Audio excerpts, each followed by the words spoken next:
మీటూ ఉద్యమం ఒకప్పుడు ప్రపంచాన్ని ఓ కుదుపు కుదిపేసింది. తాజాగా డ్రాగన్ చైనాలో మరోసారి మీటూ ఉద్యమం స్టార్ట్ అయింది. మీటూ ఉద్యమంలో భాగంగా మహిళా హక్కులపై విస్తృత ప్రచారం చేసిన ఓ మహిళా జర్నలిస్టుకు చైనా 5 ఏళ్ల జైలు శిక్ష విధించింది.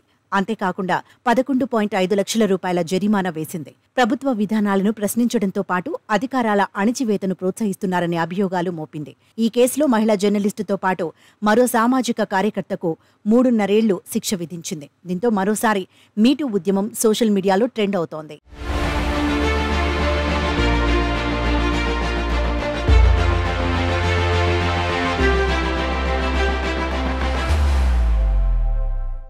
లైంగిక వేధింపుల బాధితుల గురించి రిపోర్టింగ్ చేస్తూ 36 ఏళ్ల హువాంగ్ చైనాలో మీటూ ఉద్యమాన్ని కొనసాగించారు. చైనా మీడియాలో జరుగుతున్న వేధింపుల గురించి కూడా ఆమె ధైర్యంగా మాట్లాడేది. మీటూ ఉద్యమం పట్ల ఆగ్రహంతో ఉన్న చైనా అధికారులు ఆమెను 2021లో అరెస్ట్ చేశారు. దాదాపు 1000 రోజుల పాటు కస్టడీలో ఉన్నారు. సెప్టెంబర్ 2023లో ఆ ఇద్దరిపై కోర్టు విచారణ మొదలైంది. బ్లాక్ జైళ్లుగా పిలువబడే రహస్య ప్రదేశాల్లో వాళ్లు బందీ చేశారు. తాజాగా వారికి శిక్ష ఖరారైనట్లు వాంగ్ మద్దతుదారులు వెల్లడించారు. హువాంగ్కు 5 ఏళ్ల శిక్ష పడిందని, సెప్టెంబర్ 18, 2026న విడుదలవుతారని తెలిపారు. కాగా వాంగ్కు మాత్రం 3.5 ఏళ్ల శిక్ష ఖరారైనట్లు తెలుస్తోంది.